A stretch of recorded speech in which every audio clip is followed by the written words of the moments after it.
ഒരുപാട് കാലത്തിന് ശേഷം കഴിഞ്ഞ ഒരാഴ്ചയായിട്ട് മാർക്കറ്റ് വളരെ നന്നായിട്ട് കയറുകയാണ്. വളരെ നന്നായിട്ട് കയറുകയെന്ന് വെച്ച് കഴിഞ്ഞാൽ it's a very broad based rally. നമ്മൾ ഓവറോളായിട്ട് കഴിഞ്ഞ വർഷത്തെ നമ്മുടെ പീക്കിൽ നിന്നുള്ള ഡൗൺ നോക്കുകയാണെന്നുണ്ടെങ്കിൽ നിഫ്റ്റി അതി വീണിട്ടില്ല. ഇപ്പം നോക്കുകയാണെങ്കിൽ നിഫ്റ്റി പീക്കിൽ നിന്ന് 6% എന്തോ ഡൗൺ ആയിട്ടുള്ളൂ. അതേസമയത്ത് നമ്മുടെ മിഡ് ക്യാപ് സ്റ്റോക്സ് ഏകദേശം 30%, സ്മോൾ ക്യാപ്സ് ഏകദേശം 40% താഴെ വന്നിട്ടുണ്ടായിരുന്നു. അതിൻ്റെ റീസൺ എന്ന് വെച്ചാൽ നമ്മൾ ഈ മാർക്കറ്റ് നിഫ്റ്റി അല്ലെങ്കിൽ സെൻസെക്സിനെ പിടിച്ചു വച്ചിരിക്കുന്നത് അതിനകത്തുള്ള ഹെവി വെയ്റ്റ്സ് ആയിട്ടുള്ള കുറച്ച് ഷെയർസ് മാത്രമേ ഉള്ളൂ. ബാക്കി broader markets were coming down. ഇടയ്ക്കിടയ്ക്ക് ചെറിയ റാലീസ് വരുന്നുണ്ടായിരുന്നെങ്കിൽ ഇതുപോലെ മിഡ് ക്യാപ്പും സ്മോൾ ക്യാപ്സും പിന്നെ ഫ്രണ്ട് ലൈനും എല്ലാം കൂടെ എല്ലാ ഷെയർസും കൂടെ ഒരാഴ്ച കൊണ്ട് നല്ല രീതിയിൽ കയറിയിട്ടുണ്ട്. മിനിമം ഒരു 10-20% ആവറേജ് ഷെയർസ് കയറിയിട്ടുണ്ട്. പല ഷെയർസ് നോക്കുകയാണെന്നുണ്ടെങ്കിൽ 30%-50% വരെ കയറിയ ഷെയർസ് ഉണ്ട്. ഫോർ എക്സാമ്പിൾ ഈ സുസ്ലോൺ എന്നൊക്കെ പറയുന്നത് ഒരു 2 രൂപയെന്ന് എനിക്ക് തോന്നുന്നു 7 രൂപ എന്തോ ആയെന്ന് തോന്നുന്നു. അങ്ങനെ ഒരുപാട് ബീറ്റ് ആൻഡ് ഡൗൺ സ്റ്റോക്സ് നല്ല രീതിയിൽ കയറിയിട്ടുണ്ട്. അപ്പോൾ ഇവിടെ വരുന്ന ആസ് യൂഷ്വൽ വരുന്ന ക്വസ്റ്റ്യൻ എന്താണ്? നമ്മുടെ ബെയർ മാർക്കറ്റ് കഴിഞ്ഞോ? ബെയർ മാർക്കറ്റ് ഇത് വെറും ഈ ബെയർ മാർക്കറ്റിൽ ചില ബെയർ മാർക്കറ്റ് റാലീസ് വരും. ഒരുപാട് ബീറ്റ് ആൻഡ് ഡൗൺ ആയിട്ട് ഇടയ്ക്കൊരു കയറ്റം കയറും, വീണ്ടും താഴെ പോവും. അത് ഇനി നമ്മുടെ ഒരു പുതിയ ബുൾ മാർക്കറ്റ് തുടങ്ങിയോ? It's A $1 million question. ഇത് തന്നെയാണ് എല്ലാവരും ചോദിക്കുന്നത്. ഇത് ആൻസർ ചെയ്യാൻ തന്നെയാണ് നമ്മളെല്ലാവരും ബുദ്ധിമുട്ടുന്നത്. എന്നിരുന്നാലും ഞാൻ കഴിഞ്ഞ മീറ്റിങ്ങിൽ മുമ്പിലത്തെ മീറ്റിങ്ങിന് ഞാനൊരു കാര്യം പറഞ്ഞിട്ടുണ്ടായിരുന്നു. നമ്മുടെ മിഡ് ക്യാപ്പും സ്മോൾ ക്യാപ്സ് എല്ലാം we have already made A bottom. ഇനി ഇതിന് താഴോട്ട് പോകാനായിട്ടില്ല. കാര്യം നമ്മൾ നോക്കുകയാണെങ്കിൽ വാല്യുവേഷൻസൊക്കെ നേരത്തെ പല മിഡ് ക്യാപ് സ്റ്റോക്സൊക്കെ വാല്യുവേഷൻസ് സ്മോൾ ക്യാപ്പ് എല്ലാം അത് 30 PE നിന്നതെല്ലാം ഇപ്പോൾ വളരെ റീസണബിൾ വാല്യുവേഷൻസിൽ വന്നിട്ടുണ്ട്. പിന്നെ നമ്മളെല്ലാവരും നമ്മൾ മുന്നിൽ കണ്ടുകൊണ്ട് നിൽക്കുന്ന ഇവൻ്റ് എന്ന് പറയുന്നത് എലക്ഷൻസാണ്. എലക്ഷൻസിൽ എന്താവും? അപ്പം ഞാൻ നേരത്തെ പറഞ്ഞത് എന്താണെന്ന് വെച്ച് കഴിഞ്ഞാൽ നമ്മളിപ്പം എലക്ഷൻസിൽ ഇപ്പോൾ ഇരിക്കുന്ന ഗവൺമെൻറ് വരുമോ, അതേ ഒരു കോളീഷൻ ഗവൺമെൻറ് വരുമോ എന്താണെന്നുള്ളത് നമ്മളെക്കാട്ടി ആശങ്ക എന്ന് വെച്ചാൽ നമ്മൾ കാണുന്നതിന് മുമ്പ് തന്നെ അത് മാർക്കറ്റിൽ എപ്പോഴും ഡിസ്കൗണ്ടായിട്ട് എപ്പോഴും കാണാറുണ്ട്. അപ്പം നേരത്തെ ഒരു 2 മാസം മുമ്പ് അല്ലെങ്കിൽ 1 മാസം മുമ്പ് നമ്മൾ നോക്കുകയാണെന്നുണ്ടെങ്കിൽ ഇപ്പോൾ മോഡി ഗവൺമെൻറ് തിരിച്ചു വരുമോ, അല്ലാന്നുണ്ടെങ്കിൽ വേറെ കൊളീഷൻ ഗവൺമെൻറ് വരുമോ എന്നുള്ളത് നേരത്തെ ഒരു 50-50% ഒരു ചാൻസ് ആയിരുന്നു ഉണ്ടായിരുന്നത്. എന്നാലും market will always discount the worst in advance എന്ന് പറഞ്ഞ കണക്ക് ഒരു കോളിയേഷൻ ഗവൺമെൻറ് ഒരു ഹങ് പാർലമെൻറ്റോ വരെ മാർക്കറ്റ് ഡിസ്കൗണ്ട് ചെയ്ത് കഴിഞ്ഞു. ഇനിയിപ്പോൾ ഇലക്ഷൻ വരുമ്പോഴത്തേക്ക് ഒരു ഹങ് പാർലമെൻറ്റ് വരികയാണെന്നുണ്ടെങ്കിൽ ഭയങ്കര ഒരു ഇടിവ് വന്നിട്ട് നമുക്ക് അങ്ങനെ മേടിക്കാമെന്ന് ആരും വിചാരിക്കേണ്ട. കാര്യം ഏറ്റവും മോശപ്പെട്ടത് ഓൾറെഡി മാർക്കറ്റ് ഡിസ്കൗണ്ട് ചെയ്ത് കഴിഞ്ഞു. അപ്പോൾ അതേപോലെ ഈ ട്രൈ ബോട്ടം ഫിഷിങ് മാർക്കറ്റ് കുറേ കൂടെ ഇറങ്ങട്ടെ, നമുക്ക് ഏറ്റവും ലോവസ്റ്റിൽ മേടിക്കാമെന്ന് വെച്ച് കഴിഞ്ഞാൽ നമുക്ക് ആർക്കും മേടിക്കാൻ പറ്റില്ല. കാര്യം നമ്മളൊക്കെ ഏറ്റവും ഹയസ്റ്റിൽ വാങ്ങിച്ചിട്ടുള്ള ഷെയർസ് നമ്മളെ കയ്യിൽ വച്ചിരിക്കുന്ന ആൾക്കാരാണ്. അപ്പം നമുക്ക് കൺവിക്ഷൻ ഏതെങ്കിലും ഷെയറിനെ കൊണ്ടുണ്ടെന്നുണ്ടെങ്കിൽ ചിലപ്പോൾ നമ്മൾ വാങ്ങിക്കഴിഞ്ഞാൽ പിന്നെ ഒരു 5% കൂടെ ഇറങ്ങുമായിരിക്കും. പക്ഷേ വാങ്ങാനായിട്ട് ഉള്ള പ്ലാൻ ഉണ്ടെന്നുണ്ടെങ്കിൽ ഇപ്പോൾ തന്നെ നോക്കിയിട്ട് ഫണ്ടമെൻ്റലി ഗുഡ് സ്റ്റോക്സ് ഇപ്പോൾ ഒറ്റയടിക്ക് മേടിച്ച് ഇനി നാളെ മാർക്കറ്റ് ഇറങ്ങിപ്പോകുന്നുള്ള പേടി ഉണ്ടെന്നുണ്ടെങ്കിൽ ഒരു 20-30% മേടിച്ച് തുടങ്ങുക. അടുത്ത ടിപ്പിൽ നമ്മുടെ ബൈ എലക്ഷൻസിന് മുമ്പ് കഴിഞ്ഞിരിക്കണം. പിന്നെ ഇപ്പോഴത്തെ ഈ പാകിസ്ഥാനായിട്ടുള്ള ഒരു ചെറിയ ഇഷ്യൂവിൽ ജനറലി മാർക്കറ്റിനകത്ത് വന്നിരിക്കുന്നത് എന്താണെന്ന് വെച്ച് കഴിഞ്ഞാൽ ഇപ്പോൾ മോഡി ഗവൺമെൻറ്റിനുള്ള ഒരു പോസിബിലിറ്റി കുറച്ച് ബെറ്റർ ആയിട്ടുണ്ടെന്നാണ് പറയുന്നത്. കാര്യം ഒരു മൊത്തത്തിൽ നേരത്തെ ഒരു പ്ലാൻ ചെയ്യുന്ന സീറ്റിനെക്കാട്ടി 10-20 സീറ്റ് കൂടെ കിട്ടുമെന്നൊക്കെ പറയുന്നു. എന്നിരുന്നാലും ഒരു മോഡി ഗവൺമെൻറ് തിരിച്ച് വന്നാലും ഇല്ല എന്നുണ്ടെങ്കിലും മാർക്കറ്റ് ഇതിനെക്കാട്ടി താഴെ പോകാനായിട്ടില്ല. ഗവൺമെൻറ് തിരിച്ച് വരികയാണെന്നുണ്ടെങ്കിൽ it be A pleasant surprise and after that market will go up. Negative factors എന്താണെന്ന് വെച്ച് കഴിഞ്ഞാൽ GDP ഗ്രോത്ത്, IIP ഡേറ്റ ഇതെല്ലാം നെഗറ്റീവാണ്. GDP എല്ലാം ഇടയ്ക്ക് 7-8% വന്നെങ്കിൽ ഇപ്പോൾ വീണ്ടും 6.7% ഡിസംബർ എൻഡിൽ. IIP ഡേറ്റ മോശമാണ്, വെഹിക്കിൾ സെയിൽസ് മോശമാണ്. അങ്ങനെ മൊത്തത്തിൽ മാക്രോ എക്കോണമിക് ഫാക്ടേഴ്സ് നോക്കുകയാണെന്നുണ്ടെങ്കിൽ നത്തിങ് ഈസ് ലുക്കിംഗ് ഗുഡ്. തീരെ മോശമൊന്നുമല്ല പറയുന്നത്. പക്ഷേ ഞങ്ങൾ എന്താ എക്സ്പെക്ട് ചെയ്യുന്നത്, ഇലക്ഷൻ സ്പെൻഡിങ് ഇതെല്ലാം കഴിയുമ്പോഴത്തേക്ക് സെക്കൻഡ് ഹാഫ് ഓഫ് 2019 സെപ്റ്റംബർ കഴിഞ്ഞിട്ട് വരുന്ന 2 ക്വാർട്ടേഴ്സിൽ എക്കോണമി പിക്കപ്പ് ചെയ്യാനായിട്ടുള്ള ചാൻസസ് ഉണ്ട്. അപ്പം നമ്മൾ എക്കോണമി പിക്കപ്പ് ചെയ്തിട്ട് നമ്മൾ വാങ്ങാമെന്ന് പറഞ്ഞിരിക്കുമ്പോൾ എക്കോണമി ആക്ച്വലി പിക്കപ്പ് ചെയ്യുമ്പോഴത്തേക്ക് മാർക്കറ്റ് ഓൾറെഡി കയറിയിട്ടുണ്ടാവും. പിന്നെ വേറൊരു പ്ലസ് പോയിന്റ് എന്ന് വെച്ചാൽ FIs കഴിഞ്ഞ ഫുൾ ഇയർ അവർ കണ്ടിന്യൂസ്ലി സെല്ലിങ്. ഒരു 1.5 വർഷത്തിന് ശേഷം FIs ഫെബ്രുവരി മാസം ഈ മാർച്ച് മാസത്തിലെ ബിഗിനിങ് ഡേയ്സിൽ they have combinely put in around $3 billion. $3 billion എന്ന് പറയുമ്പോഴത്തേക്ക് ഒരു 21,000 crore rupees ബൈ FIs സൈഡിൽ നിന്ന് വന്നിട്ടുണ്ട്. അപ്പം നാച്ചുറലി അത് വളരെ ഒരു പോസിറ്റീവായിട്ടുള്ള ഒരു ഔട്ട്കമാണ്. പിന്നെ ഞാൻ നേരത്തെ പറഞ്ഞ പോലെ തന്നെ വാല്യുവേഷൻസ് നോക്കുകയാണെന്നുണ്ടെങ്കിൽ a stock what we bought at 150 rupees thinking that it is a good valuation, if it has come down to 75 rupees and the fundamentals strong ആണെന്നുണ്ടെങ്കിൽ ആവറേജ് ചെയ്യുന്നതിലൊന്നും തെറ്റില്ല. ഇപ്പോഴും നമ്മൾ നോക്കേണ്ടതെന്ന് വെച്ച് കഴിഞ്ഞാൽ നമ്മൾ 100 രൂപയ്ക്ക് മേടിച്ച സാധനം ഇപ്പോൾ 50 രൂപയേ ഉള്ളൂ, ഇനി ഞാനത് 100 ആയാലേ കൊടുക്കുകയുള്ളൂ എന്ന് നമ്മൾ വാശി പിടിക്കാതെ ആ സ്റ്റോക്കിൻ്റെ ഫണ്ടമെൻ്റൽസ് മോശമാണെങ്കിൽ അതിനെക്കാട്ടി ബെറ്റർ ഫണ്ടമെൻ്റൽസ് ഉള്ള സ്റ്റോക്സ് വേറെ ഉണ്ടെങ്കിൽ ഇപ്പോൾ ഷിഫ്റ്റ് ചെയ്യാനായിട്ടുള്ള കറക്റ്റ് ഓപ്പർച്യൂണിറ്റിയാണ്. നമുക്ക് 100 രൂപയിൽ നിന്ന് വാങ്ങിച്ച സാധനം ഇപ്പോൾ 50 രൂപ ഉള്ളതെന്നുണ്ടെങ്കിൽ നമുക്ക് 50 രൂപ ലോസായി. നമ്മൾ ഈ സ്റ്റോക്ക് വെച്ചുകൊണ്ടിരിക്കുകയാണെങ്കിൽ മാർക്കറ്റ് കയറുമ്പോൾ ഇത് ചിലപ്പോൾ 60 രൂപ ആവുള്ളൂ. എന്നാൽ ബെറ്റർ ഓപ്പർച്യൂണിറ്റി ഉള്ളൊരു സ്റ്റോക്ക് നമ്മൾ 50 രൂപയ്ക്ക് മേടിക്കുകയാണെങ്കിൽ അത് ചിലപ്പോൾ തിരിച്ച് 100 രൂപ ആയിരിക്കും. അപ്പം പോർട്ട്ഫോളിയോ ഷഫ്ലിങ്ങിന് നല്ല ഒരു അവസരമായിട്ടാണ് തോന്നുന്നത്. ഞാൻ നേരത്തെ പറഞ്ഞുണ്ട്, ഇപ്പം നിഫ്റ്റി നോക്കുകയാണെന്നുണ്ടെങ്കിൽ ഇപ്പോൾ കറണ്ട് ഇൻഡെക്സ് 11,000 ലെവൽസിൽ നിന്ന് നിൽക്കുകയാണ്. നേരത്തെ 11,700 ലെവൽസാണ് 2018 ഹൈ. അപ്പം നമ്മൾ നിഫ്റ്റി നോക്കുകയാണെന്നുണ്ടെങ്കിൽ അതിൻ്റെ ഫോൾ ഫ്രം ദ പീക്ക് എന്ന് വെച്ചാൽ ഏറ്റവും ലോവസ്റ്റ് പോയിന്റിൽ അന്ന് വീണേന്ന് ഏറ്റവും ലോവസ്റ്റ് പോയിന്റ് വരെ 15% ആകെ അത് നിഫ്റ്റി വീണിട്ടുള്ളൂ. അതേസമയത്ത് mid cap Stokes 28%, small cap 41% വീണിട്ടുണ്ടായിരുന്നു. അപ്പോൾ അവിടെ നിന്ന് ഒരു സബ്സീക്വൻ്റ് റിക്കവറി വന്നപ്പോഴത്തേക്ക് ഇപ്പോഴത്തെ സിറ്റുവേഷനിൽ നിഫ്റ്റി നോക്കുകയാണെങ്കിൽ നിഫ്റ്റി 6% വീണിട്ടുള്ളൂ. അതേസമയത്ത് പോർട്ട്ഫോളിയോസ് 20% ഒക്കെ വീഴാനുള്ള റീസൺസ് എന്ന് പറഞ്ഞാൽ മിഡ് ക്യാപ് സ്റ്റോക്സ് ഇപ്പോഴും 20% ഡൗൺ ഫ്രം ദ പീക്കാണ്. അതേപോലെ സ്മോൾ ക്യാപ് സ്റ്റോക്സ് ഇപ്പോഴും 34% ഫ്രം ദി പീക്കാണ്. ഈ രണ്ട് ഇൻഡെക്സ് നമ്മൾ പണ്ടുപോലെ നമ്മൾ ഒരു നോക്കുന്ന ഒരു 2013 ഫോളോ ചെയ്തതാണ്. ഇപ്പോൾ നമ്മുടെ നിഫ്റ്റിയുടെ മൂവ്മെൻറ്റ്സും പല സ്റ്റോക്സിലും ഉണ്ട്, ഓരോ ചാനൽസിലാണ് നമ്മൾ മൂവ് ചെയ്യുന്നത്.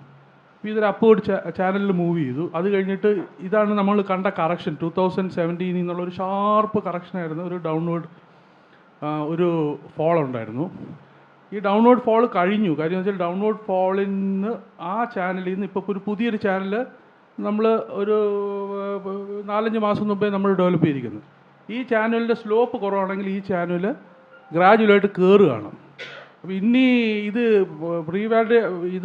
ഈ ചാനലിൻ്റെ അപ് ട്രെൻഡ് നെഗറ്റിവേറ്റ് ചെയ്യണമെന്നുണ്ടെങ്കിൽ ഇത് ബ്രേക്ക് ചെയ്തിട്ട് താഴോട്ട് വരണം.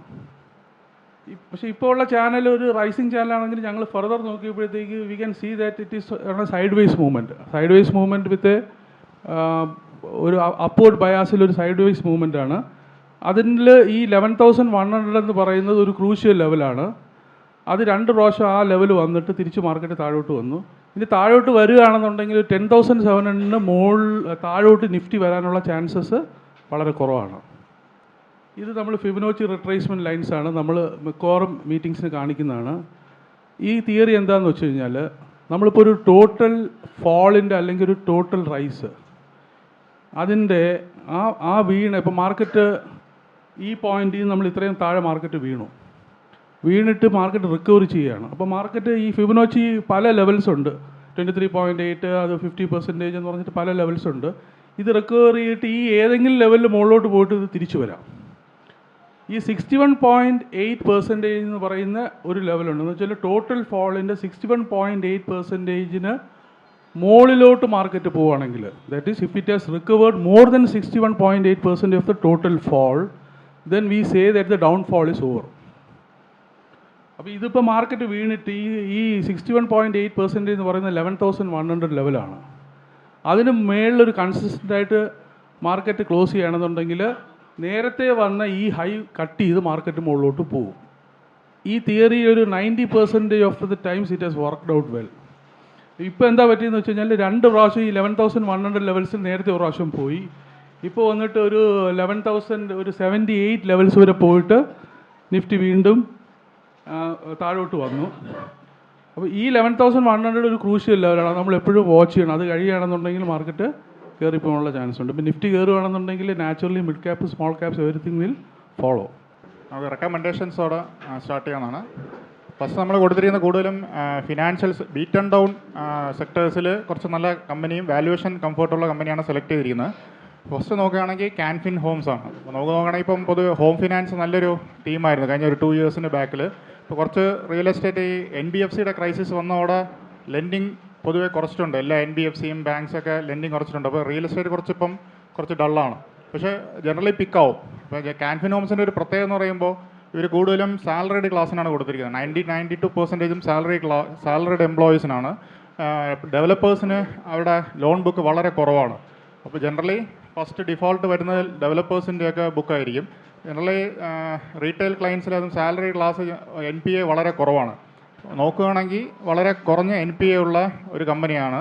അപ്പോൾ നമ്മൾ പ്രൈസ് നോക്കുകയാണെങ്കിൽ ആൾമോസ്റ്റ് 50% ഹൈന്ന് കറക്റ്റ് ചെയ്തിട്ടുണ്ട്.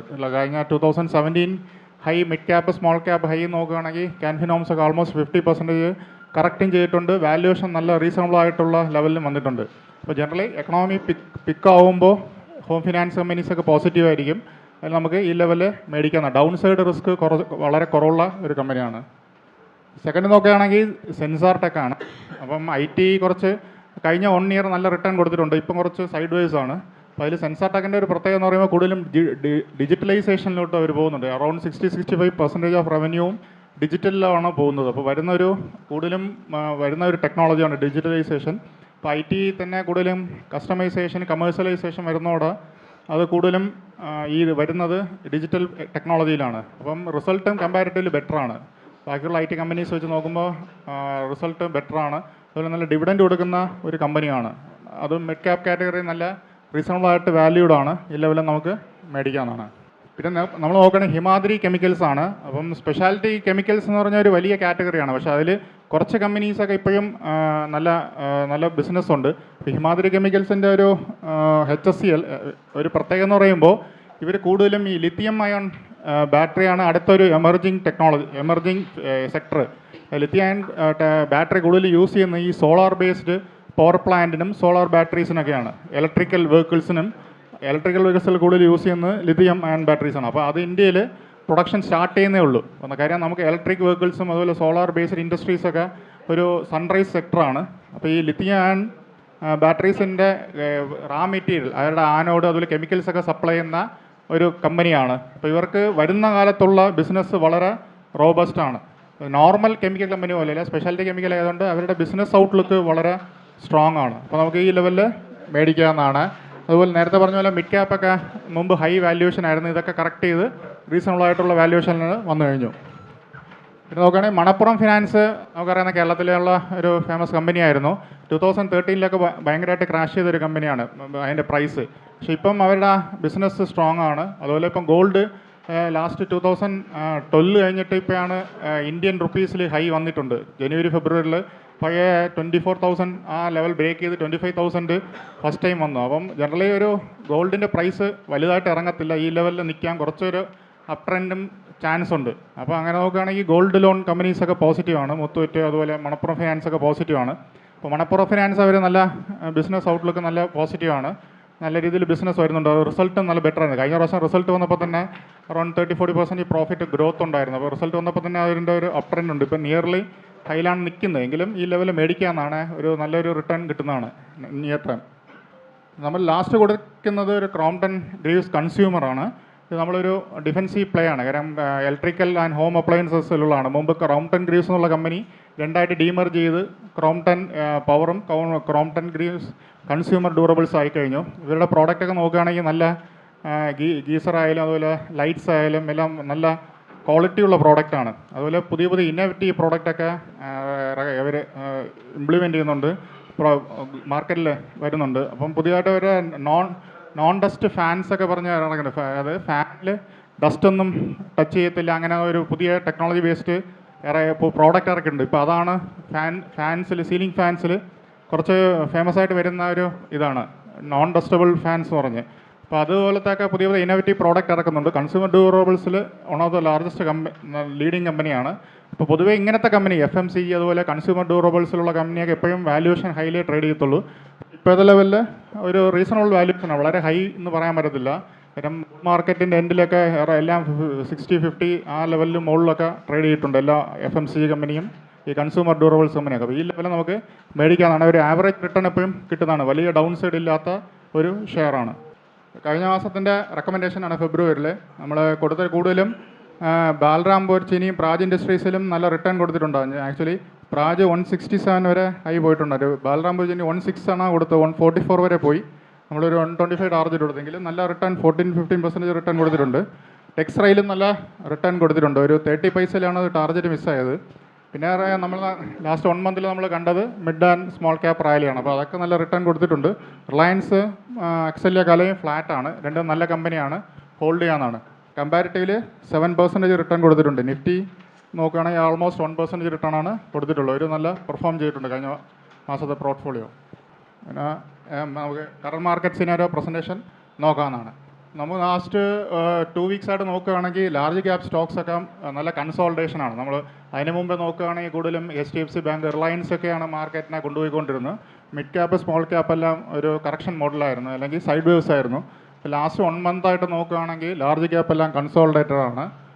ഈ മിഡ് ക്യാപ്പ് സ്മോൾ ക്യാപ്പ് ഷെയർസിലൊക്കെ നല്ല റാലി വന്നിട്ടുണ്ട്. നേരത്തെ പറഞ്ഞാൽ സ്വിസ്ലോൺ, യൂണിടെക്, അതുപോലത്തെ ബീറ്റൺ ഡൗൺ ആയിട്ടുള്ള ആർക്കോം, ഇതൊക്കെ ബീറ്റൺ ഡൗൺ ആയിട്ടുള്ള ഷെയർസൊക്കെ ആൾമോസ്റ്റ് 30-40% കയറിയിട്ടുണ്ട്. നല്ലൊരു അപ്രിസിയേഷൻ വന്നിട്ടുണ്ട്.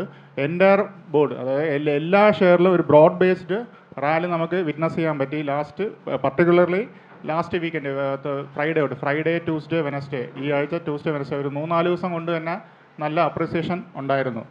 ഇപ്പോൾ FI വേറെ പോസിറ്റീവ് എന്ന് പറയുമ്പോൾ FI വന്ന് ബയേഴ്സാണ്. ജനുവരി വരെ സെല്ലേഴ്സ് ആയിരുന്നു. ഫെബ്രുവരിയിൽ നല്ല ബയേഴ്സ് ആയിരുന്നു. ഡേറ്റാസ് ഉണ്ട്. അത് പിന്നെ മാർച്ചിലും ഫസ്റ്റ് 4 to 5 ഡേയ്സ് ഇതുള്ളൂ ട്രേഡിംഗ് ഡേ, അതിലെല്ലാം നെറ്റ് ബയേഴ്സാണ്. പിന്നെ മ്യൂച്വൽ ഫണ്ട് ഫ്ലോ നോക്കുകയാണെങ്കിൽ അതിൻ്റെ SIP നല്ല സ്ട്രോങ് ആണ്. പക്ഷേ ഓവറോൾ നെറ്റ് ഔട്ട് ഫ്ലോ നോക്കുമ്പോൾ കുറഞ്ഞു വരുന്നുണ്ട്. കാര്യം 2017 ഹൈയിലൊക്കെ ആൾമോസ്റ്റ് 20,000 ക്രോസ് ഫ്ലോ ഉണ്ടായിരുന്നു. ഇപ്പം 4,000 to 5,000 ഉള്ളൂ. ബാലൻസ്ഡ് ഫണ്ടോട് എടുക്കുകയാണെങ്കിൽ നെറ്റ് ഇൻഫ്ലോ എന്ന് പറയുമ്പോൾ 4,000 ഇവിടെ ഇക്വിറ്റി ഫണ്ട്സിൽ വരുന്നുണ്ട്. പക്ഷേ SIP വളരെ സ്ട്രോങ് ആണ്. 8,000 ക്രോസിൽ SIP സ്ട്രോങ് ആയിട്ട് നിൽക്കുന്നുണ്ട്. ലാസ്റ്റ് 3 months ആയിട്ട് 8,000 ക്രോസിൽ SIP ഫ്ലോസ് ഉണ്ട്. അത് നോക്കുകയാണെങ്കിൽ ഇൻവെസ്റ്റേഴ്സ് എല്ലാം ലോങ് ടേമിൽ മന്ത്ലി ബേസിൽ ഇൻവെസ്റ്റ് ചെയ്യുന്നുണ്ട്. അപ്പോൾ അതുപോലത്തെ ഇൻവെസ്റ്റേഴ്സ് മാർക്കറ്റിൽ നിന്ന് വിഡ്രോ ചെയ്ത് റിഡംഷൻ ചെയ്ത് പോകാൻ ചാൻസ് കുറവാണ്. അത് മാർക്കറ്റ് സ്ട്രോങ് ആയിട്ട് നിർത്തുന്നുണ്ട്. പിന്നെ ഇൻഡെക്സിൻ്റെ ലെവൽസ് നോക്കുകയാണെങ്കിൽ നിഫ്റ്റി വന്ന് ആൾമോസ്റ്റ് 1% അപ്പാണ്. സെൻസെക്സ് 0.34% അപ്പാണ്. മിഡ് ക്യാപ്പ് സ്മോൾ നോക്കുകയാണെങ്കിൽ മിഡ് ക്യാപ്പ് ഒന്ന് 5% അപ്പാണ്. Small cap 6.5%. അപ്പോൾ മിഡ് ക്യാപ്പ് സ്മോൾ ക്യാപ്പ് നല്ല രീതിയിൽ ഔട്ട് പെർഫോം ചെയ്തിട്ടുണ്ട്. Mid cap small broad based rally ആയിരുന്നു. വാല്യുവേഷൻ എല്ലാം വളരെ ചീപ്പായി. കാര്യം മുമ്പൊക്കെ നേരത്തെ ക്യാൻഫിൻ ഹോംസിനൊക്കെ ഒരു എക്സാമ്പിൾ നമ്മൾ പറഞ്ഞ പോലെ 24-25 P-യിലുള്ള ഷെയറൊക്കെ ഇപ്പോൾ 12-15 P-യിലൊക്കെ വന്നു കഴിഞ്ഞു. അപ്പം ബ്രോഡ് ബേസ്ഡ് ആയിട്ട് വാല്യുവേഷൻ നല്ല കംഫർട്ട് വന്നപ്പോൾ നല്ലൊരു ബൈയിങ്ങും വന്നിട്ടുണ്ട്. അപ്പം നോക്കുകയാണെങ്കിൽ നമുക്ക് ഇപ്പോൾ മിഡ് ക്യാപ്പ് സ്മോൾ ക്യാപ്പ് നോക്കുകയാണെങ്കിൽ ഇപ്പം ബൈയിങ് എക്സാക്ട് ബോട്ടം ആർക്കും പ്രെഡിക്റ്റ് ചെയ്യാൻ ബുദ്ധിമുട്ടാണ്. നമുക്ക് എക്സാക്ട് ബോട്ടത്തിൽ നമ്മൾ മേടിച്ചു എന്ന് പറയുന്നവർ 99% സാധ്യമല്ലാത്തൊരു കേസാണ്. അപ്പോൾ നമ്മൾ കുറച്ചായിട്ട് മേടിക്കുക എന്നാണ്. കാര്യം 2017 ഹൈ വാല്യുവേഷനിൽ മേടിക്കാൻ തയ്യാറവർ ഈ ലെവലിൽ നമുക്ക് മേടിക്കാം. കാര്യം ഇപ്പോഴത്തെ ലെവലിൽ വാല്യുവേഷൻ നല്ല കംഫർട്ടായി കഴിഞ്ഞു. പക്ഷേ ചിലപ്പോൾ ഒരു കറക്ഷൻ വന്ന് ടൈം വൈസ് കറക്ഷന് ചാൻസ് ഉണ്ട്. കാര്യം മാർക്കറ്റിൽ 2 ടൈപ്പ് കറക്ഷൻ ഉണ്ട്. പ്രൈസ് വൈസ് കറക്ഷനും time wise correction. Price wise correction എന്ന് പറയുമ്പോൾ 1000 പോയിൻറ്റ് 2000 പോയിൻറ്റ്സ് പെട്ടെന്ന് ഇറങ്ങിപ്പോയി. ചിലപ്പം ഈ ഒരു സൈഡ് വേവ്സിൽ കുറേ ദിവസമായിട്ട് കുറച്ചായിട്ട് ഇറങ്ങുന്നതാണ് നമ്മൾ ടൈം വൈസ് കറക്ഷൻ എന്ന് പറയും. ഇപ്പോൾ ഇലക്ഷൻ കഴിയുന്നവരെയൊക്കെ ഒരു ചെറിയ കറക്ഷൻസൊക്കെ വരാൻ സാധ്യതയുണ്ട്. പക്ഷേ നമുക്ക് എക്സാക്ട് ബോട്ടം പ്രെഡിക്റ്റ് ചെയ്യാൻ പറ്റാത്തതായിട്ട് നല്ലൊരു പോർട്ട്ഫോളിയോ അക്കുമുലേറ്റ് ചെയ്യാൻ പറ്റിയൊരു സമയമുണ്ട്. 2 to 3 years അല്ലെങ്കിൽ 1 year പോയിന്റ് ഓഫ് വ്യൂവിൽ ഇലക്ഷൻ വരുന്നവരെ നമുക്ക് കുറച്ചായിട്ട് അക്കുമുലേറ്റ് ചെയ്യാൻ നല്ലൊരു ചാൻസാണ് നമുക്ക് മേടിക്കാവുന്നതാണ്. ഇത് നോക്കുകയാണെങ്കിൽ മാർക്കറ്റ് ബ്രെഡ്ത്തിൻ്റെ ഒരു ചാർട്ടാണ്. അതായത് ഇതിൽ നോക്കുകയാണെങ്കിൽ ഇവിടുന്ന് 200 DMA ആണ്. അതായത് ഡെയിലി മൂവിങ് ആവറേജസിൻ്റെ ഒരു പിക്ചറാണ്. 200 DMA BSE 500 ഇൻഡെക്സ് ആണ് എടുത്തിരുന്നത്. അതായത് 500 സ്റ്റോക്സിൻ്റെ 200 DMA നോക്കുകയാണെങ്കിൽ ലാസ്റ്റ് 200 ഡേയ്സിൻ്റെ പ്രൈസ് നോക്കുകയാണെങ്കിൽ അത് എബോവ് 200 DMA വരുന്ന ഷെയർസ് ആൾ ടൈം ലോ ആണ്. അതായത് ആൾമോസ്റ്റ് 27 അല്ലെങ്കിൽ 25-26% ഷെയർസ് എബവ് 200 DMAയിൽ ട്രേഡ് ചെയ്യുന്നുള്ളൂ. ജനറലി എബവ് 200 DMA എന്ന് പറയുമ്പോൾ ഒരു ബുള്ളിഷും ബിലോ 200 DMA എന്ന് പറയുമ്പോൾ മാർക്കറ്റ് ലാസ്റ്റ് 200 ഡേയ്സ് ആയിട്ട് കറക്റ്റ് ചെയ്തിട്ടുള്ള ഒരു സിഗ്നലാണ്. 2080 പോലും ആൾമോസ്റ്റ് ആ ഗ്രാഫിൻ്റെ താഴെ പോയിട്ടില്ല, ഈ ലെവലിൽ നിന്നിട്ടുണ്ട്. അതുപോലെ 2013 കറക്ഷൻ വന്നപ്പോഴും ഈ ലെവലിൽ നിന്നിട്ടുണ്ട്. അപ്പോൾ അതിൻ്റെ കൂടെ വേസ്റ്റ് ആയിട്ടാണ് ഇപ്പോൾ മാർക്കറ്റ് വരുന്നത്. അപ്പോൾ അതിൻ്റെ അർത്ഥം എന്ന് പറഞ്ഞാൽ ഒരുപാട് ഷെയർസ് ഓവർ സോൾഡാണ്, നല്ല രീതിയിൽ വിറ്റ് ഇറങ്ങി മാക്സിമം ബോട്ടം ആയി കഴിഞ്ഞു. അപ്പോൾ ഇതൊരു സിഗ്നലാണ്, ഒരു ടേൺ അറൗണ്ടിനുള്ള സിഗ്നലാണ്. നമ്മളിപ്പോഴത്തെ ഈ കറക്ഷൻ വരുന്നതിന് മുമ്പ് കിട്ടിയതാണ്, അതായത് ഫെബ്രുവരി എൻഡിൽ എടുത്ത ഒരു ഫിഗറാണ്. അപ്പം ആൾമോസ്റ്റ് ഓവർ സോൾഡ് പൊസിഷനിലാണ് ഇത് നിൽക്കുന്നത്. അതുകൊണ്ട് ഒരു പുൾ ബാക്കിനുള്ള സാധ്യതയുണ്ട്, കുറച്ചുകൂടെ ഒരു പുൾ ബാക്കിനുള്ള മിഡ് ആൻഡ് സ്മോൾ ക്യാപ്പിൽ റാലിക്ക് സാധ്യതയുണ്ട്. അപ്പോൾ അതുപോലെ നോക്കുകയാണെങ്കിൽ പ്രീമിയം വാല്യൂഷൻ, അതായത് എപ്പോഴും നോക്കുകയാണെങ്കിൽ നമ്മൾ ബുൾ മാർക്കറ്റിൽ പിന്നെ ലാർജ് ക്യാപ്പോടെ മിഡ് ആൻഡ് സ്മോൾ ക്യാപ്പിന് വാല്യൂഷൻ ഹൈ ആയിരിക്കും. പിന്നെ ബെയർ മാർക്കറ്റ് വരുമ്പോൾ മിഡ് ആൻഡ് സ്മോൾ ക്യാപ്പിൽ നിഫ്റ്റിയുടെ വാല്യൂഷൻ എപ്പോഴും ലോ ആയിരിക്കും. അപ്പോൾ വാല്യൂഷൻ കൂടുതൽ നോക്കുകയാണെങ്കിൽ പ്രീമിയം നോക്കുകയാണെങ്കിൽ ഇപ്പോൾ ഇതാണ് 2017 നമ്മൾ മിഡ് ആൻഡ് സ്മോൾ ക്യാപ്പിൻ്റെ ഒരു റാലി മീൻസ് ഹൈ വന്നത്. അന്ന് നോക്കുകയാണെങ്കിൽ ഏകദേശം 40% പ്രീമിയത്തിലായിരുന്നു മിഡ് ക്യാപ്പ് സ്റ്റോക്സ് നിഫ്റ്റിയുടെ. ഇപ്പോൾ അത് കറക്റ്റായി ആൾമോസ്റ്റ് 10% ആയി. മാക്സിമം വരുന്നത് ഒരു -5 ഒക്കെ ഇതിന് മുമ്പ് വന്നിട്ടുണ്ട്.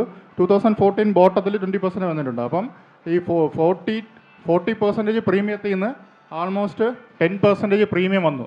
അപ്പോൾ premium to mid and small cap നല്ല രീതിയിൽ കുറഞ്ഞു കഴിഞ്ഞു. അപ്പം ബ്രോഡ് ബേസ്ഡ് രണ്ട് റീസൺ ഉണ്ട്. ഒന്ന്, ലാർജ് ക്യാപ്പ് സ്റ്റോക്സ് സ്ട്രോങ് ആണ്, അത് അപ്രീഷിയേറ്റ് ചെയ്തുകൊണ്ടിരുന്നു. Mid and small cap, mid cap generally ഡൗണിലായിരുന്നു, മീൻസ് നല്ല കറക്റ്റ് ചെയ്തു. അപ്പോൾ വാല്യൂഷൻ ക്യാപ്പ് നല്ല രീതിയിൽ കുറഞ്ഞു കഴിഞ്ഞു. പിന്നെ അതുപോലെ ഈ നിഫ്റ്റിയുടെ പെർഫോമൻസ് നമ്മളെപ്പോഴും പറയാറുണ്ട്, ഒരു കുറച്ച് ഒരു 4 to 5 ഷെയർസ് അതിനെ റിട്ടേൺ കൊടുത്തിട്ടുള്ളൂ. അപ്പോൾ ഇതിൽ നോക്കുകയാണെങ്കിൽ നിഫ്റ്റി 50 ഷെയർസ് ഉണ്ട്. ഇപ്പോൾ ഇതിൽ കാണിക്കുന്ന 15% ടോപ്പ് 15 ഷെയർസ്, അത് ഏറ്റവും ലാർജ് ആയിട്ടുള്ള 15 ഷെയർസ് എടുക്കുകയാണെങ്കിൽ അത് 15% റിട്ടേൺ കൊടുത്തിട്ടുണ്ട്. പക്ഷേ ഓവറോൾ നിഫ്റ്റി നോക്കുകയാണെങ്കിൽ 2.5% റിട്ടേൺ കൊടുത്തുള്ളൂ. പക്ഷേ റിമൈനിങ് 35 ഷെയർസിൻ്റെ റിട്ടേൺ നോക്കുമ്പോൾ -15% ആണ്. അപ്പോൾ ഒരു 15 ഷെയർസാണ് 15% റിട്ടേൺ കൊടുത്തിട്ടുണ്ട്. റിമൈനിങ് 35 ഷെയർസും -15% റിട്ടേൺ ആണ് കൊടുത്തിട്ടുള്ളൂ. രണ്ടും കൂടെ ആവറേജ് എടുക്കുമ്പോൾ നിഫ്റ്റിയുടെ റിട്ടേൺ എന്ന് പറയുന്നത് 2% ആണ് നമുക്ക് കിട്ടിയത്.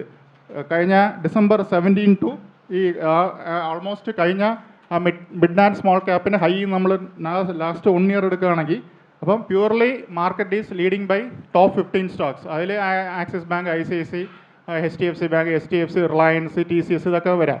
ഇത് ഇത്രയും ഷെയർസാണ് നമ്മളെ മാർക്കറ്റിനെ കൊണ്ടുപോയിക്കൊണ്ടിരുന്നത്. ഈ 15 ഷെയർസ് അല്ലാത്ത ഷെയർസൊക്കെ ഉള്ളവർക്കാണ് എപ്പോഴും പോർട്ട്ഫോളിയോ നെഗറ്റീവ് ആയിരുന്നു. പക്ഷേ ഈ കുറച്ച് ഷെയർസ് ഉള്ളവർക്ക് നല്ല റിട്ടേൺ കിട്ടിയിട്ടുണ്ട്. മേജറായിട്ട് അടുത്ത് നോക്കുകയാണെങ്കിൽ ഒരു ജിയോ പൊളിറ്റിക്കൽ ടെൻഷൻ ഇപ്പം നിൽക്കുന്നുണ്ട്. മറ്റേ ഒരു ടെററിസ്റ്റ് അറ്റാക്ക് നമ്മുടെ CRPF കോൺവോയിൽ അറ്റാക്ക് ചെയ്ത് കഴിഞ്ഞിട്ടൊരു ഇതുണ്ടായിരുന്നു. ഇന്ത്യ തിരിച്ചൊരു സർജിക്കൽ സ്ട്രൈക്ക് ഉണ്ടായിരുന്നു. അപ്പോൾ ഈ ഇങ്ങനത്തെ ഒരു ടെൻഷൻസ് കുറച്ച് ദിവസം കൂടെ നിൽക്കാൻ സാധ്യതയുണ്ട്. പെട്ടെന്ന് മാറത്തില്ല, കുറച്ച് ദിവസം കൂടെ നീണ്ടു നിൽക്കാൻ സാധ്യതയുണ്ട്. അപ്പോൾ അതിൻ്റെ ഒരു ടെൻഷൻ എപ്പോഴും മാർക്കറ്റിൽ വരുന്നതാണ്. പക്ഷേ മാർക്കറ്റ് നേരത്തെ സാർ പറഞ്ഞ പോലെ ആൾറെഡി ഇതൊക്കെ പെട്ടെന്ന് ഡിസ്കൗണ്ട് ചെയ്ത് തരും. ഇപ്പോൾ ഒരു ചെറിയൊരു അറ്റാക്ക് വന്നാലും അതൊക്കെ വരാൻ സാധ്യതയുണ്ടെന്നുള്ള രീതിയിലാണ് മാർക്കറ്റ് എടുത്തിട്ടുള്ളത്. അപ്പോൾ ഇങ്ങനത്തെ ന്യൂസുകൾ ചിലപ്പോൾ ഇടയ്ക്കിടയ്ക്ക് വരാം. ചിലപ്പോൾ ആ 1 ഡേ കറക്ഷൻസൊക്കെ നമുക്ക് വരാവുന്നതാണ്. ആ സമയത്തൊക്കെ നമുക്ക് മേടിക്കാവുന്നതാണ്. പിന്നെ നോക്കുകയാണെങ്കിൽ നെഗറ്റീവ് ന്യൂസ് പോകുമ്പോൾ എക്കണോമി ഇപ്പോഴും റിക്കവർ ആയിട്ടില്ല, കുറച്ച് സ്ലോ ഡൗൺ വരുന്നുണ്ട്. അത് പ്രത്യേകിച്ച് കഴിഞ്ഞ ഈ സെപ്റ്റംബർ ഒക്ടോബറിൽ NBFC ക്രൈസിസ്, IL&FSൻ്റെ ക്രൈസിസ് വന്നതോടെയാണ് ലെൻഡിങ് ഒക്കെ ഭയങ്കരമായിട്ട് കുറഞ്ഞു. അതിൻ്റെ ഇമ്പാക്റ്റാണ് എക്കണോമിയിൽ നമുക്ക് ഫീൽ ചെയ്യുന്നത്. അപ്പോൾ IIP ഡേറ്റ നോക്കുകയാണെങ്കിലും ഓട്ടോ സെയിൽസ് നോക്കുകയാണെങ്കിലും വളരെ മ്യൂട്ടഡാണ്, വളരെ സ്ലോ ആണ്. കഴിഞ്ഞ ഫെബ്രുവരി തന്നെ ഓട്ടോ സെയിൽസ് നോക്കുകയാണെങ്കിൽ TVS മോട്ടോർ മാത്രമേ ഒരു പോസിറ്റീവ് ഗ്രോത്ത് കാണിച്ചിട്ടുള്ളൂ, അതും 3% ഉള്ളൂ. ബാക്കിയെല്ലാം വളരെ നെഗറ്റീവ് ഗ്രോത്താണ്. അപ്പോൾ അതുകൊണ്ട് ജനറലി ഒരു എക്കണോമി റിക്കവർ ചെയ്യുമ്പോഴാണ് ഓട്ടോ സെയിൽസ് കൂടുന്നത്. അപ്പോൾ അത് റിഫ്ലക്റ്റ് ചെയ്യുന്നത് എപ്പോഴും എക്കണോമി വീക്ക് എന്നാണ്. ഇപ്പോൾ GDP ഗ്രോത്ത് ഈ 4th ക്വാർട്ടർ, അതായത് ജനുവരി ടു മാർച്ച് ക്വാർട്ടറും വീക്കായിരിക്കും, അത് എക്സ്പെക്റ്റഡ് ആണ്. അത് ഏകദേശം മെയിലേ അതിൻ്റെ ഡേറ്റ വരത്തുള്ളൂ. ഇപ്പോൾ ഫെബ്രുവരിയിൽ വന്ന ഡേറ്റ എന്ന് പറയുന്നത് ഡിസംബർ ക്വാർട്ടറിനാണ്, അപ് ടു ഡിസംബറിലുള്ള ക്വാർട്ടറാണ്, അത് കുറവായിരുന്നു. അപ്പോൾ അടുത്ത ക്വാർട്ടറിലും എക്കണോമി സ്ലോ ആയിരിക്കും. ജനറലി കലണ്ടർ ഇയർ 2019 ജൂൺ കഴിഞ്ഞിട്ടുള്ള ക്വാർട്ടർ അല്ലെങ്കിൽ സെപ്റ്റംബർ കഴിഞ്ഞിട്ടുള്ള ക്വാർട്ടറോ 2nd or 3rd ക്വാർട്ടർ തൊട്ടായിരിക്കും എക്കണോമി റിവൈവൽ പ്രതീക്ഷിക്കുന്നത്. കാരണം എന്ന് പറഞ്ഞാൽ അത് കഴിഞ്ഞ് ഇലക്ഷൻ മെയ് ആകുമ്പോൾ ഇലക്ഷൻ എല്ലാം തീരും, പുതിയ ഗവൺമെൻറ് വരും. ഏത് ഗവൺമെൻറ് വന്നാലും പിന്നെ ഒരു എക്കണോമിക്ക് ഒരു സ്ട്രക്ചറലായിട്ട് ഒരു ചേഞ്ചസും വരും, പുതിയ ഗവൺമെൻറ് വരുമ്പോൾ ഒരു പോസിറ്റീവ്നെസ്സും വരുന്നതുകൊണ്ട് ജനറലി ഒരു നമുക്കൊരു റിക്കവറി പ്രതീക്ഷിക്കുന്നുണ്ട്. ജി ഡി പിയുടെ ചാർട്ടാണ്. 8% വരെ ഉണ്ടായിരുന്നു, 8 നിന്ന് 7 ആയി, ഇപ്പോൾ 6.6 ഉള്ളൂ. ഇപ്പോൾ 6.6 എന്ന് പറയുമ്പോൾ ഒരു ബിലോ ആവറേജ് ഗ്രോത്ത് ആണ്. ഒരു 8 to 9% ആണ് ഇന്ത്യൻ എക്കോണമിയുടെ ഒരു നോർമൽ ഗ്രോത്ത് നമുക്ക് വേണ്ടത്. അപ്പോൾ ഒരു 6.6 എന്ന് പറയുമ്പോൾ ഗ്രോത്ത് സ്ലോ ഡൗൺ ആയിട്ടുണ്ട്. ഈ ക്വാർട്ടറിലും അറൗണ്ട് 6.5, 6.6 ഒക്കെ വരത്തുള്ളൂ ഈ ജനുവരി ടു മാർച്ച് ക്വാർട്ടർ. അത് കഴിഞ്ഞ് ജൂൺ സെപ്റ്റംബർ തൊട്ട് റിക്കവറി നമ്മൾ പ്രതീക്ഷിക്കുന്നുള്ളൂ. ഇപ്പോൾ ഓട്ടോ സ്റ്റോക്സ് നോക്കുകയാണെങ്കിൽ 4 വീലർ ആയാലും 2 വീലറും നല്ല കറക്ഷൻസ് വന്നിട്ടുണ്ട്. ഹീറോ മോട്ടോർ കോപ്പ് ആയാലും ബജാജ് ഓട്ടോ നോക്കിയാലും മാരുതിയൊക്കെ ആൾമോസ്റ്റ് 10,000 നിന്ന് 6,000 വരെ വന്നിട്ടുണ്ടായിരുന്നു. ഇപ്പം അറൗണ്ട് ആ മിഡിൽ റേഞ്ചിൽ ട്രേഡ് ചെയ്യുന്നുള്ളൂ. അപ്പം ഈ ലെവലിലൊക്കെ നമുക്ക് മേടിക്കാവുന്നതാണ്. കാര്യം എൻ്റെ ഈ കറക്റ്റ് ചെയ്യുന്ന മെയിൻ റീസൺ എന്ന് പറഞ്ഞാൽ ഇപ്പോഴും ഡീലർ ലെവലിൽ ഹൈ ഇൻവെൻട്രി ആണ്. ഇപ്പം തന്നെ ഹീറോ മോട്ടോർ കോപ്പിൻ്റെ അവരുടെ ഒരു ഒത്തിരി കണ്ടത്തെ ഒരു ഭയങ്കര ഇത് നടത്തുന്നുണ്ട്, മേളൊക്കെ നടത്തുന്നുണ്ട്. അപ്പം അവർ കൂടുതലും വിൽക്കാൻ നോക്കുന്നു. ഇൻവെൻട്രി ലെവൽ ഡീലേഴ്സിലൊക്കെ വളരെ ഹൈ ആണ്. ഇപ്പോൾ ജനറലി ഒരു എക്കണോമി റിക്കവർ ചെയ്യുമ്പോഴായിരിക്കും ഓട്ടോ സെയിൽസ് കൂടുന്നത്. പക്ഷേ ഈ ലെവലിൽ നമുക്ക് കുറച്ചായിട്ട് മേടിച്ചിടാം. കാര്യം എന്ന് പറഞ്ഞാൽ എല്ലാം ക്യാഷ് റിച്ച് കമ്പനീസാണ്. ഡെറ്റുള്ള കമ്പനീസ് വളരെ കുറവാണ് ഓട്ടോമൊബൈലിലൊക്കെ. അപ്പോൾ നല്ല ഫണ്ടമെൻ്റൽസ് ഉള്ള കമ്പനീസാണ്. ഈ ലെവലിൽ വാല്യൂഷൻ നല്ല കംഫർട്ടായിട്ട് കുറച്ചായിട്ട് മേടിച്ചെടുക്കാം. പക്ഷേ എക്കണോമി റിക്കവർ ചെയ്യുമ്പോൾ, സെയിൽസ് ഇമ്പ്രൂവ് ചെയ്യുമ്പോൾ നല്ല രീതിയിൽ റിട്ടേൺ കിട്ടും. ഇപ്പോൾ അശോക് ലേലാൻഡൊക്കെ നോക്കുകയാണെങ്കിൽ നല്ല കമ്പനീസാണ്. പക്ഷേ കമേഴ്ഷ്യൽ വെഹിക്കിളിൻ്റെ സെയിൽസ് കുറഞ്ഞതുകൊണ്ടാണ് ഇതൊക്കെ ഇത്രയും ഡൗൺ ആയി കിടക്കുന്നത്. അപ്പം നമ്മളൊരു ഷോർട്ട് ടൈം നോക്കാതെ ഒരു 6 months to 1 year point of വ്യൂവിൽ ഇതൊക്കെ ഇപ്പം നമുക്ക് അക്കുമുലേറ്റ് ചെയ്യാൻ പറ്റിയ സമയമാണ്. പിന്നെ ഒരു മേജറായിട്ടുള്ള ഒരു ഇൻസിഡൻറ്റ് എന്ന് പറയുമ്പോൾ മോർഗൻ സ്റ്റാൻലി ഇൻഡെക്സിൽ ചൈനയുടെ വെയിറ്റേജ് കൂടിയിട്ടുണ്ടായിരുന്നു. ചൈനയുടെ വെയിറ്റേജ് കൂടിയതോടെ അത് 3 സ്റ്റെപ്സിലാണ് നടക്കുന്നത്. മെയ്, ഓഗസ്റ്റ്, നവംബർ ഇങ്ങനെ 3 സ്റ്റെപ്പിലായിട്ടാണ് നടക്കുന്നത്. അങ്ങനെ വരികയാണെങ്കിൽ ഇന്ത്യയുടെ വെയിറ്റേജ് ആൾമോസ്റ്റ് 20 basis point, അതായത് 0.2% കുറയാൻ സാധ്യതയുണ്ട്. ഇതിൻ്റെ ഒരു ഇമ്പോർട്ടൻസ് പറയുമ്പോൾ കൂടുതലും FIs, ഫോറിൻ ഇൻസ്റ്റിറ്റ്യൂഷണൽ ഇൻവെസ്റ്റേഴ്സൊക്കെ ETF, അതായത് എമർജിങ് മാർക്കറ്റ് ETF ഉണ്ട്. അവർ ഇൻഡെക്സ് ട്രാക്ക് ചെയ്തിട്ടുള്ള ഫണ്ട്സാണ്. അവർ മേടിക്കുന്നതൊക്കെ ഈ മോർഗൻ സ്റ്റാൻലി ഇൻഡെക്സ് വെച്ചാണ് മേടിക്കുന്നത്. അപ്പം വെയിറ്റേജ് കൂടുന്ന കൺട്രീസിൻ്റെ വെയിറ്റേജ് കൂടുതലാണ്. ഈ എക്സ്ചേഞ്ച് ട്രേഡഡ് ഫണ്ട് എന്ന് പറയുമ്പോൾ ഇൻഡെക്സ് അങ്ങനെ ട്രാക്ക് ചെയ്യുന്നതുകൊണ്ട് വേറെ ഡിഫറൻസ് ഒന്നും കാണത്തില്ല. അപ്പം ചൈനയ്ക്ക് വെയിറ്റേജ് കൂടുന്നു, ഇന്ത്യക്ക് വെയിറ്റേജ് കൂടുമ്പോൾ ഇന്ത്യയുടെ ഒരു ഔട്ട്ഫ്ലോ പ്രതീക്ഷിക്കുന്നുണ്ട് ഈ 3 മാസത്തിലും. മെയ്, ഓഗസ്റ്റ്, നവംബറിൽ ആൾമോസ്റ്റ് 3.8 ബില്യൺ ഈ ഇൻഡെക്സ് ചേഞ്ച് കൊണ്ട് ഇന്ത്യയിൽ നിന്നുള്ള ഒരു FIs വിൽക്കാൻ സാധ്യതയുണ്ട്. കാരണം ഇൻഡെക്സ് റീഅറേഞ്ച് ചെയ്യുമ്പോൾ അത്രയും ഫണ്ട് മീൻസ് വിൽക്കാൻ സാധ്യതയുണ്ട് അതർ ദാൻ നോർമൽ ഇഷ്യൂ. അപ്പോൾ ഈ ഇൻഡെക്സിൻ്റെ ഒരു ചേഞ്ചസ് കൊണ്ട് നമുക്ക് ആൾമോസ്റ്റ് $4 billion ഔട്ട്ഫ്ലോ വരുന്നതാണ്. ഇപ്പോഴും FI ഇന്ത്യൻ മാർക്കറ്റ്സിൽ നല്ല ഡോമിനൻ്റ് ആണ്. കാരണം എന്ന് പറഞ്ഞാൽ ഈ കൺട്രോളിങ് സ്റ്റേക്ക് എന്ന് പറയുന്നത് പ്രൊമോട്ടേഴ്സിൻ്റെ ആണ്. പ്രൊമോട്ടേഴ്സിൻ്റെ സ്റ്റേക്സ് ആൾമോസ്റ്റ് 46% ഉണ്ട്. സെക്കൻഡ് പറയുന്നത് FPI, ഫോറിൻ പോർട്ട്ഫോളിയോ ഇൻവെസ്റ്റേഴ്സ്, പഴയ FIയുടെ പുതിയ പേരുടെ FPI എന്ന് പറഞ്ഞാൽ അവരുടെ ഇപ്പോഴും 27% എല്ലാ കമ്പനീസിൽ ഇൻവെസ്റ്റ് ചെയ്തിട്ടുണ്ട്. അതിൽ മേജറായിട്ടുള്ള STFC, ഇൻഫോസിസ്, L&T ഇതുപോലെ ബ്ലൂ ചിപ്പ് കമ്പനിയൊക്കെ കൂടുതലും FIയുടെ കയ്യിലാണ്. ഇപ്പോൾ ഇന്ത്യയിൽ നോക്കുകയാണെങ്കിൽ പബ്ലിക്കിൻ്റെ കയ്യിൽ 8.9% ഉള്ളൂ.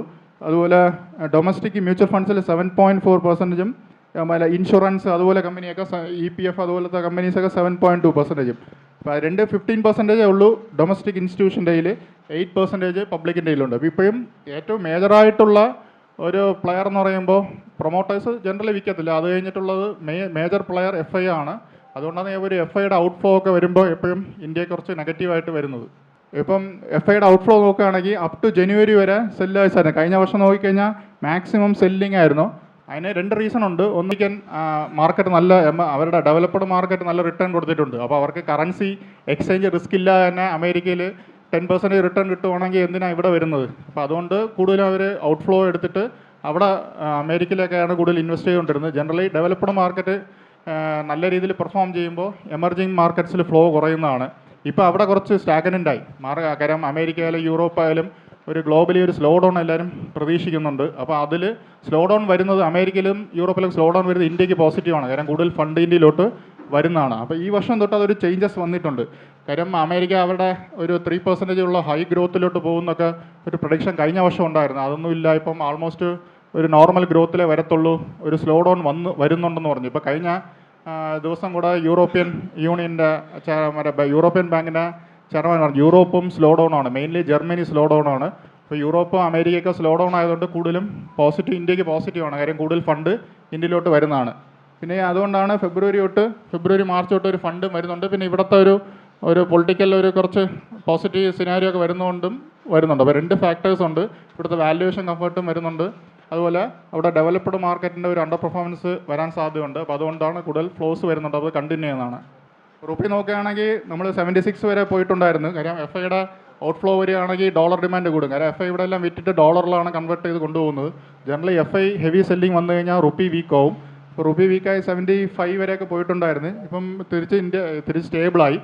ഇന്നലെ കുറച്ച് വീക്കായിരുന്നു. അതിന് 2-3 ദിവസമൊക്കെ എഫ് ഐ ഹെവി ബൈങ് ആയതോടെ റുപ്പി നല്ല സ്ട്രോങ് ആയിട്ടുണ്ട്. ഇപ്പോൾ റുപ്പി ഒരു 70-ലൊക്കെ സ്റ്റേബിളായിട്ട് നിൽക്കുകയാണെങ്കിൽ പോസിറ്റീവാണ്. ബാങ്കിങ് ആൻഡ് ഫിനാൻഷ്യൽ സ്റ്റോക്സിനൊക്കെ പോസിറ്റീവാണ്. കുറച്ച് നെഗറ്റീവ് ഐ ടി കമ്പനീസിന്, ഐ ടി ഫാർമ പോലെ എക്സ്പോർട്ടിങ് കമ്പനീസിന് മാത്രമേ കുറച്ച് നെഗറ്റീവ് വരുന്നുള്ളൂ. പക്ഷേ സ്റ്റേബിളായിട്ട് ഇരുന്ന് കഴിഞ്ഞാൽ അതും വലുതായിട്ട് വരത്തില്ല. കാരണം വളരെ അപ്രീഷിയേറ്റ് ചെയ്ത് ബിലോ 70-യുടെ താഴെ പോകും, 69, 68 ഒക്കെ പോകുമ്പോഴേ അവർക്ക് നെഗറ്റീവായിട്ട് വരുന്നു. അപ്പോൾ അറൗണ്ട് 70 നിൽക്കുകയാണെങ്കിൽ ഇമ്പോർട്ട് എക്സ്പോർട്ട് എല്ലാ ഇൻഡസ്ട്രീസിനും പോസിറ്റീവാണ്, നമുക്ക് നോക്കാവുന്നതാണ്. പിന്നെ അടുത്ത മേജർ ഇമ്പാക്റ്റ് എന്ന് പറയുമ്പോൾ ജനറൽ ഇലക്ഷനാണ്. അപ്പോൾ നമ്മൾ കഴിഞ്ഞ വർഷം എന്നാണ് ഇലക്ഷൻ ഡേറ്റ് പ്രഖ്യാപിച്ച് നോക്കുമ്പോൾ മാർച്ച് 5 ആയിരുന്നു. അപ്പോൾ ജനറലി നെക്സ്റ്റ് വീക്ക് ആയിരിക്കും പറയുന്നത്. കാരണം അവർ പേപ്പറിലൊക്കെ ഇട്ടിരിക്കുന്നത് ജമ്മു കാശ്മീരിൽ ഇലക്ഷൻ കമ്മീഷൻ അവർ പോയി ജമ്മു ആൻഡ് കാശ്മീരിൽ പോയിട്ട് അവിടുത്തെ അസംബ്ലി ഇലക്ഷൻ ഉണ്ട്. അപ്പോൾ 2 ഇലക്ഷനും കൂടെ നടത്തണോ എങ്ങനെയാണെന്നുള്ള സിനാരിയോ നോക്കാനാണ് പോയിരിക്കുന്നത്. അപ്പോൾ അത് കഴിഞ്ഞിട്ട് ഇലക്ഷൻ ഡേറ്റ് പ്രഖ്യാപിക്കുന്നതാണ് പറഞ്ഞിരിക്കുന്നത്. ജനറലി ഈ നെക്സ്റ്റ് വീക്ക് മൺഡേ, ട്യൂസ്ഡേ അല്ലെങ്കിൽ വെനസ്ഡേക്കകത്ത് തന്നെ നമുക്ക് ഇലക്ഷൻ ഡേറ്റ് അറിയാൻ പറ്റും. അറിഞ്ഞു കഴിഞ്ഞാൽ പിന്നെ മെയ് അറൗണ്ട് 18th 19th ഒക്കെ കൗണ്ടിങ് ഡേ ആണ്. അപ്പോൾ അതുവരെയുള്ള ഒരു ഇലക്ഷൻ്റെ ഇമ്പാക്റ്റ് മാർക്കറ്റിൽ കാണുന്നതാണ്. അത് വോളറ്റിലിറ്റി നമുക്ക് എപ്പോഴും പ്രതീക്ഷിക്കാവുന്നതാണ്. പിന്നെ ജനറലി മാർക്കറ്റിനൊരു വ്യൂ കാണും, നേരത്തെ തന്നെ ഒരു വ്യൂ കാണും. പല അലയൻസും പാൻ ഔട്ട് ചെയ്യുന്നത് പോലെ ആയിരിക്കും മാർക്കറ്റ് മൂവ് ചെയ്യുന്നത്. അപ്പം ചിലപ്പം ശരിയായിരിക്കാം. കഴിഞ്ഞ കാര്യം 2004-ലും 2009-ലും മാർക്കറ്റ് പ്രതീക്ഷിച്ച പോലെ ഇലക്ഷൻ റിസൾട്ട് വന്നില്ലായിരുന്നു. 2014 കറക്റ്റായിരുന്നു. അപ്പോൾ കറക്റ്റാണെങ്കിൽ റാലി കണ്ടിന്യൂയാണ്, അല്ലെങ്കിൽ ആ സമയത്ത് ഒരു ചെറിയ റിയാക്ഷൻ എപ്പോഴും മാർക്കറ്റിൽ വരുന്നതാണ്. മേജർ ഇവൻറ്റ്സ് വാച്ച് എന്ന് പറയുമ്പോൾ ഇലക്ഷൻ ട്രെൻഡാണ്. ഇപ്പോൾ ഇലക്ഷൻ്റെ പല പൊളിറ്റിക്കൽ പാർട്ടീസിലെ റിയലൈൻമെൻ്റ് ഒക്കെ നോക്കിയിട്ട് അതെങ്ങനെയാണ് പാൻ ഔട്ട് ചെയ്യുന്നത് അതനുസരിച്ച് വരും. പിന്നെ എഫ് ഐ ഡൊമസ്റ്റിക്, കാര്യം ഡൊമസ്റ്റിക് ഇപ്പം കുറച്ച് ഡൊമസ്റ്റിക് ഫ്ലോ കുറച്ച് മ്യൂട്ടഡ് ആണ്. പക്ഷേ എഫ് ഐ നല്ല സ്ട്രോങ് ആണ്. അപ്പോൾ ഈ 2 ഫ്ലോയും ഡിപ്പെൻഡ് ചെയ്തായിരിക്കും മാർക്കറ്റ് മൂവ് ചെയ്യുന്നത്. ഓക്കെ.